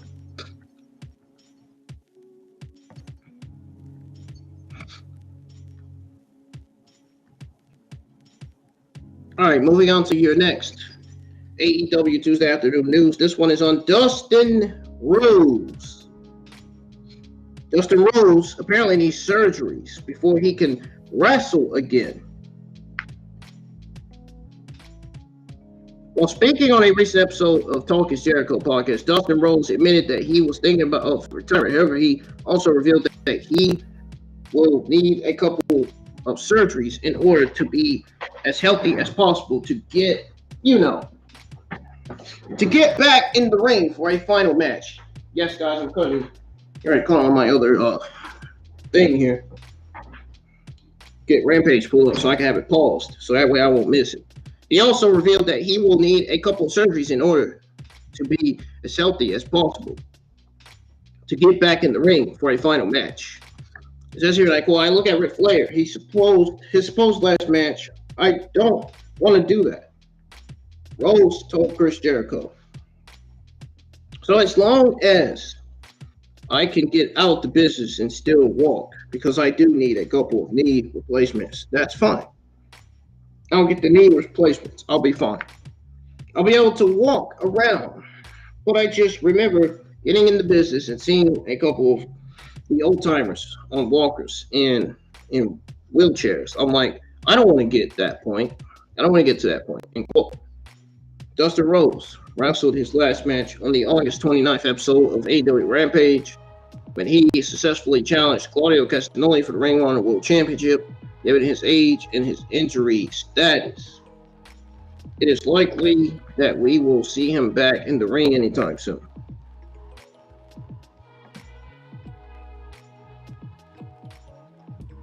There's some news on fans spotting Bizarre Butch on AEW roster page. So AEW has got a lot going on in the company. It's safe to assume that some things can slip through the cracks. It seems that happened once again. Fans were quick to call the company out on it. Chris Statlander is one of the original stars of AEW Women's Division, as she made a name for herself there. She's been out of action due to an injury, but it seems AEW made a major blunder when it comes to her presentation on the roster page. It was also announced back in August that Chris Statlander suffered an injury and was then removed from the AEW Women's roster. The injury happened to be a very painful one as well. AEW has signed the likes of AR Fox, Bandino, and Konosuke Takeshita this month. They somehow managed to add Chris Statlander to the roster for the second time in a huge botch. She did change her character and is no longer relying heavily on the alien gimmick, but they neglect to remove her previous injury. Fans noted that on their roster page on AEW.com, Chris Statlander is more than a woman. Next to her is the greatest alien, Chris Statlander, naturally. This was a bizarre butch. Perhaps Statlander channeled her alien gimmick to make this butch happen in the first place. Regardless, Statlander is working hard on her rehab and will try to return as soon as possible.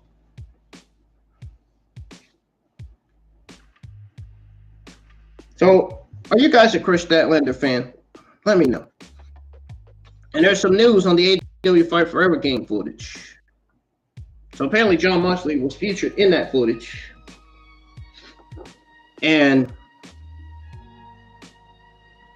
AEW surprised fans when they announced they were venturing into the video game world. Now, the game will feature many top stars from the company, including the likes of Jon Moxley. The game has seen a lot of progress. And now AEW has dropped a short clip featuring Jon Moxley from the upcoming video game. As previously reported, the AEW video game will be released sooner than expected. The game will be called AEW Fight Forever. It will feature a loaded roster of pro wrestlers, as well as a lot of match variety that fans will love. The AEW Fight Forever YouTube account uploaded a video featuring Jon Moxley where they showed off Moxley's moves in the game. Yes, they legitimately showed off Jon Moxley's moves in the game. I get it. As well as his entrance through the crowd. Remember, I showed y'all that trailer video during my Full Gear review last week. So just remember what I showed you guys. Now, it also included real-life footage of Moxley alongside in-game footage. The Gale also recently showed off a very bloody look at one of its match types. And then we'll have to wait, I guess, to see how the game will be received by fans once it drops. CM Punk was pulled from the cover art for the game. It is unclear at this point if he will be entirely nixed for the game. I have to wait and see how the game is received by fans once it drops. Oh yeah, fans, you can guarantee, you can bet your ass fans are excited for that game. I am. I know I am as well.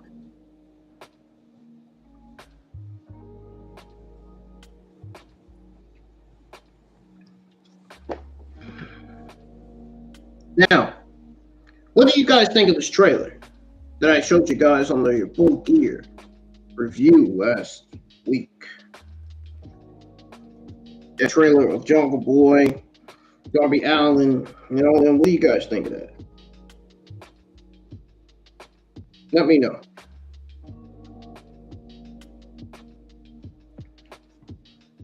Now, we're going to move on to your next AEW Friday afternoon news. This one is on House of Black.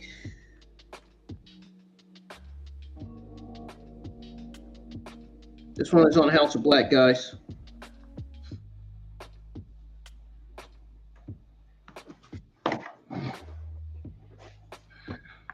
So apparently, the House of Black were last together at the All Out pay-per-view event on September the 4th, 2022. The group disappeared after Malachi Black took a hiatus from the promotion to focus on his mental health.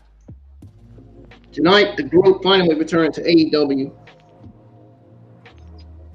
Malachi Black, Buddy Matthews, Brody King returned to AEW during the November 23rd, 2022 edition of Dynamite.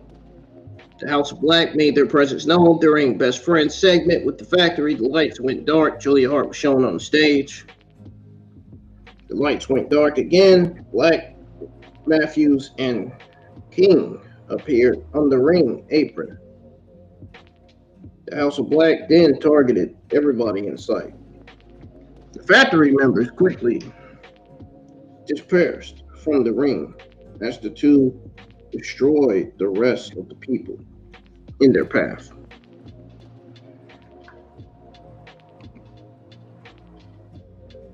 Ricky Starks also earned an AEW World title shot at Winter is Coming. Yes, he did, folks. I'm not joking. He actually earned that. Now, I do have some news on Thunder Rosa. I got some news on Thunder Rosa and her latest injury. I was going to go over the news on the AEW Rampage spoiler results for November 25th, 2022, but I'll go over that when I'm live with Rampage. So you guys will know who the winner is and who the loser is before I start the Rampage watch along. Before we start watching Rampage together.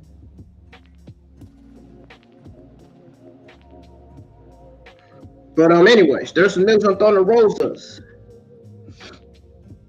latest injury return timetable. We all know that Thunder Rosa is one of the best in-ring performers, one of the best in-ring female pro wrestlers in the world right now. But that doesn't mean she is invincible. She has been out of injury due to a back injury, and it seems fans will have a better idea when she'll return. Rosa was pulled from AEW All Out due to a back injury. In fact, it was said she couldn't even walk. She is still working on her back. She then forfeited the AEW Women's Championship during this week's Dynamite after Jamie Hager won the title at Full Gear. Now, speaking on today's Wrestling Observer Radio, Dave Meltzer revealed that Rosa is expected to return by February next year. That is certainly a longer hiatus than fans suspected. He says here, and I quote, "The deal with Rosa was that when she went down, she was going to lose the title at that pay-per-view All Out to Toni Storm. They expected her back in November or December in that time frame. And he thinks the feeling was because of what happened with Punk, where they gave him a couple of months to be consistent. They want to do the same thing here. Now it's looking like February, so now I think they're saying February is too long. End quote. Thunder Rosa has already reached to forfeiting the title, so we'll have to wait and see what AEW will have planned for Rosa once she is back. If anything, Rosa has certainly proven herself as a valuable asset to any roster at this point. What is y'all's take on this timeline? Well, besides Thunder Rosa's title reign, Thunder Rosa's title reign was complete dog shit. It was not good. She's good, but her title reign wasn't good. Her title reign just wasn't good. That's the only thing that wasn't good, her title reign. Now, AEW is altering their title history after Thunder Rosa relinquishes the Women's Championship. Now,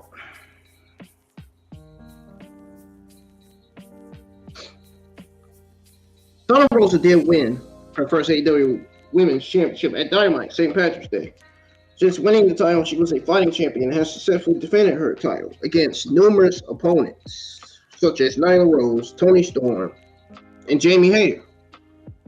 However, on the August 24th edition of AEW Dynamite, an emotional Thunder Rosa stated that she could no longer defend her title due to injury. AEW has now made a call concerning Rosa's reign. The situation resulted in Toni Storm becoming the AEW Interim Women's Champion at All Out. She held the title until AEW Full Gear, where she was defeated by Jamie Hager last night on Dynamite. It was announced that Thunder Rosa had relinquished her title, which means that Jamie Hager is no longer the interim women's champion. Later on in the show, AEW also confirmed that the world. She also confirmed that the word interim will be removed from Toni Storm's reign as well. According to Dave Meltzer from Wrestling Observer Radio, AEW is trying to reclassify Toni Storm's interim title reign as the women's title reign right from the moment she won the title at AEW All Out. Says, and I quote, the thing that got really weird here is that they said Toni Storm's reign is no longer interim, even though it was interim the entire reign. It was been reclassified as, in fact, the women's championship from when they first won that match. The match at All Out, said Dave Meltzer. And quote, stripping the title off Thunder Rosa is the right thing to do, considering she has been on AEW programming in 3 months. However, rewriting history might not sit down well with many people at all. I agree on that one. I agree with that.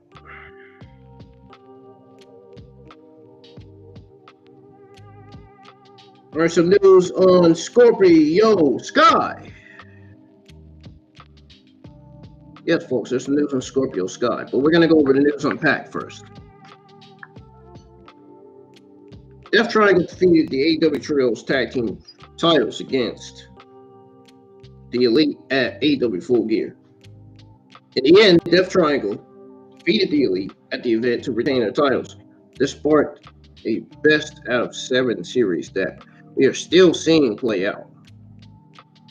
While speaking on Wrestling Observer Radio, Dave Meltzer noted that PAC suffered a broken nose during the Trios match. At Full Gear, PAC came prepared for this week's match with the latest injury in mind. PAC's broken nose would explain why he wore a protective mask for Death Triangle's first rematch against the Elite on Dynamite this week. That match only added to the drama, and it was also a legit medical device. Death Triangle is currently 2-0 in their best of 7 series. We'll have to wait and see whether Death Triangle will win the series or not. Hopefully, PAC's nose can heal up without any further complications. Will it be 1-2 next week? That's the question. Will the Elite get the win over Death Triangle this time? The Elite needs to step up, man. They're already 0. Death Triangle is 2-0. The Elite is 0-2. So,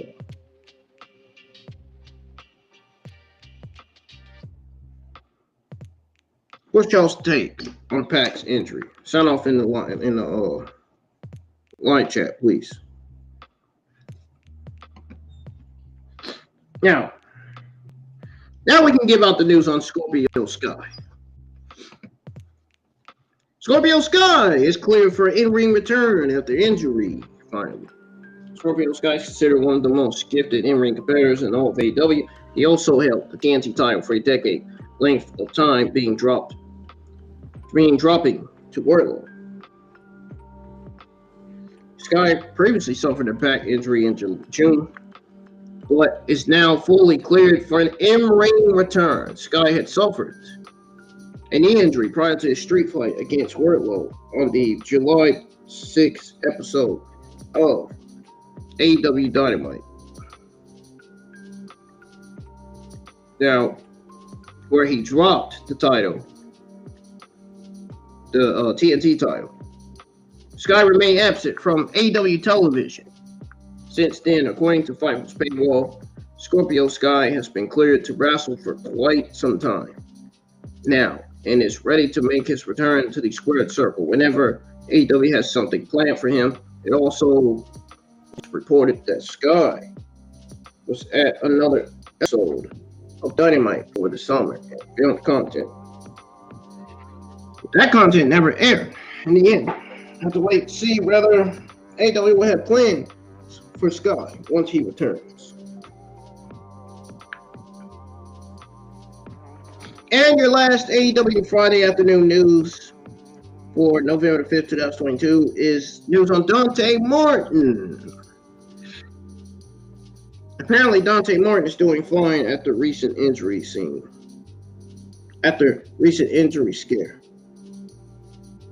Dante Martin teamed up with Darius to take on Ring of Honor's World Tag Team Champions, FTR. It was believed Dante Martin suffered an injury during the match. That was the last thing Top Flight needed, specifically after such a tough time with injuries. A lot of fans were very convinced with the situation concerning Dante Martin, one half of the AEW World Tag Team Champions. Anthony Bowens took to Twitter and said, Dante Martin is doing fine. He's fine, thanks. End quote. We're certainly glad. Inside News is certainly glad Dante is doing okay and didn't suffer any legit injury. I'm glad that he's doing okay too. We'll have to see what AEW has planned for the young star next. Wonder what they got planned for his brother Darius Martin. Makes me wonder. Are you guys glad about this? Let me know in the live chats. That's gonna do it for you doing AEW Friday afternoon news. I'm getting the heck out of here. Hit that subscribe button if you do. Hit the thumbs up if you enjoyed this AEW Dynamite review. Thank you guys so much for joining the live chats. Thank you so much for watching and listening. Please be sure you share this review to all social media platforms if you want. I don't have no problem with you guys doing that. I really don't. I will see you guys in the live chat for Rampage. I know Rampage is already on. I'm a little late for Rampage. I'm going to go ahead and get started on the Rampage thumbnail real quick. Get Rampage scheduled, and then we'll be live to watch it on, which should be scheduled for. I should be scheduled to go live for it at maybe 4:40 or 4:30 p.m. I have it paused already, so I'm getting out of here, guys. Stay safe always. See you guys in the live chat for Rampage.